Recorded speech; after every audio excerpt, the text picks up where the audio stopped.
Praise the lord. ప్రభువైన యేసుక్రీస్తు నామమున ఈ కార్యక్రమాన్ని వీక్షిస్తున్న మీ అందరికీ శుభములు తెలియజేస్తూ ఉన్నాను.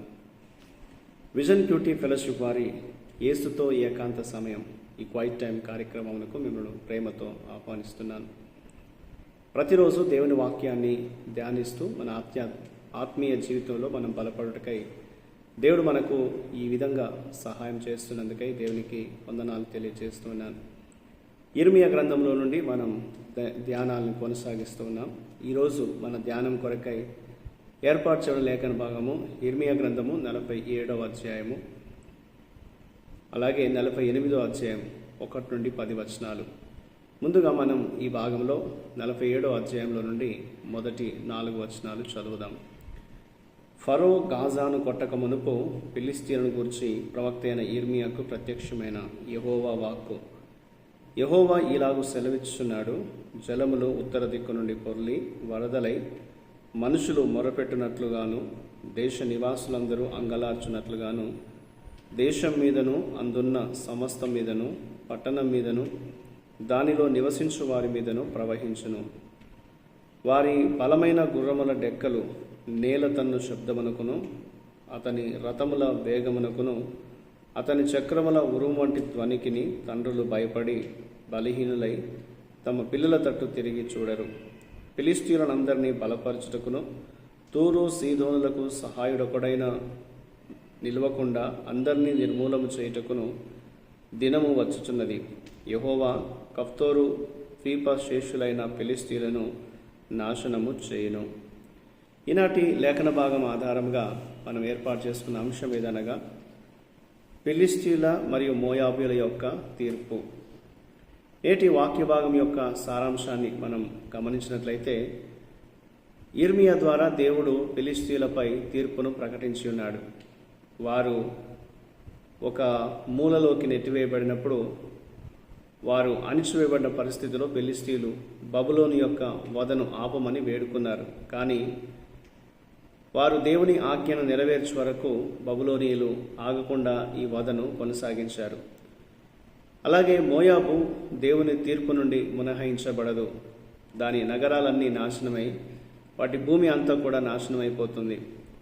మోయాబు అటువంటి భయంకరమైన విపత్తును అనుభవించడానికి కారణము వారు తమ సొంత విషయాలపై, వారి యొక్క సంపదలపై, మరి వారు ఆరాధించే దేవుడు కేమోష్పై ఆధారపడటం.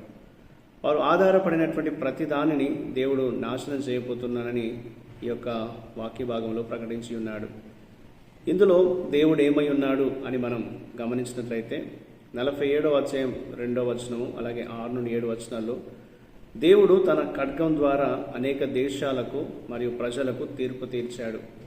కనికరం లేకుండా తమ ఖడ్గాన్ని ప్రయోగించే దేశాలు తమ సొంత బలాన్ని నమ్ముకొని ప్రభు ఖడ్గాన్ని ఎదుర్కోబోతున్నాయి. కాబట్టి దేవుడు వారి మీదకి ఈ విధమైనటువంటి నాశనాన్ని తీసుకొని రావడం, వారి యొక్క అతిశయాన్ని బట్టి, వారి సొంత సంపదపై ఆధారపడడాన్ని బట్టి వారు తమ బలాన్ని నమ్ముకొని దేవునిపై వారు పోరాడినట్లుగా, దేవుని ఖడ్గాన్ని వారు ఎదుర్కొన్నట్లుగా వాక్యంలో మనం చూస్తూ ఉంటాం. కాబట్టి మనము మన దేశానికి, మన ప్రాంతానికి న్యాయం జరగాలని, సమాధానం కోసం ప్రణాళిక వేయాలని మనం ప్రార్థించాలి. తద్వారా మన దేశము దేవుని తీర్పు యొక్క కారణంగా మారదు. దేవుని తీర్పుకు గురి కాకుండా మనం ఉండగలుగుతామనేది దేవుడు మనకు జ్ఞాపకం చేస్తున్నాడు.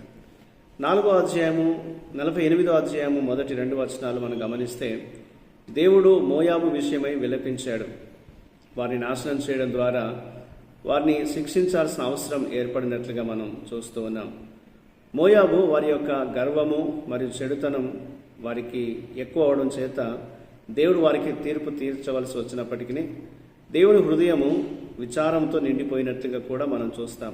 ఎందుకంటే ఈ ప్రపంచం మొత్తము దేవునికి చెందింది, మరియు మానవ జాతి అంతా కూడా ఆయన సృష్టించినటువంటి ఆయన బిడ్డలు. దేవుడు తన తీర్పు నుండి పడిపోయినటువంటి మోయాబు నగరాలను చూసినప్పుడు, వాటి నాశనాన్ని ఆయన గమనించినప్పుడు ఆయన విచారంగా ఉన్నాడు. ఒక తండ్రిలా తన తండ్రి పిల్లలకు ఎలాగైతే క్రమశిక్షణ అవసరమని తలంచి బాధపడతాడో, ఈ మోయాబును చూసి దేవుడు బాధపడినట్లుగా వాక్యంలో మనం చూస్తూ ఉన్నాం.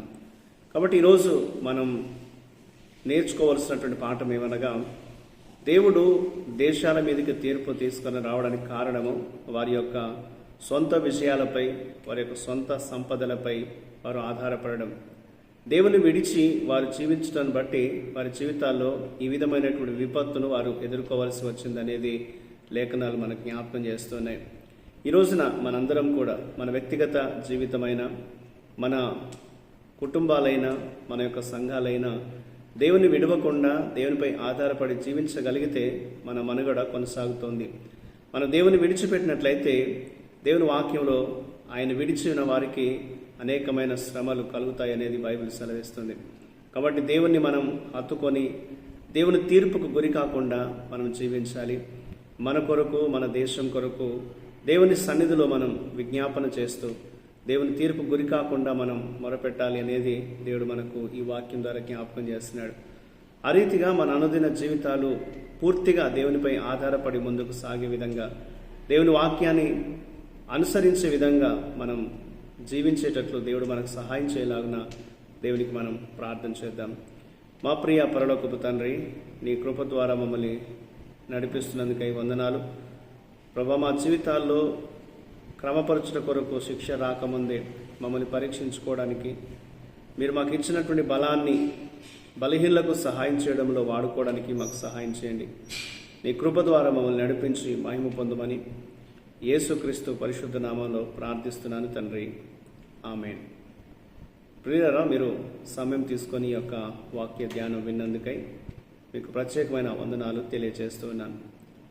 ప్రతిరోజు మీకు అందించబడే ఈ అనుదిన ధ్యానాలు మీకు మేలుకరంగా ఉన్నట్లయితే మీ యొక్క అనుభవాన్ని మాతో పంచుకోవాలని కోరుతూ ఉంటున్నాను. ప్రభు కృప మనకు ఎల్లప్పుడూ తోడయుండి కాపాడును గాక. ఆమేన్.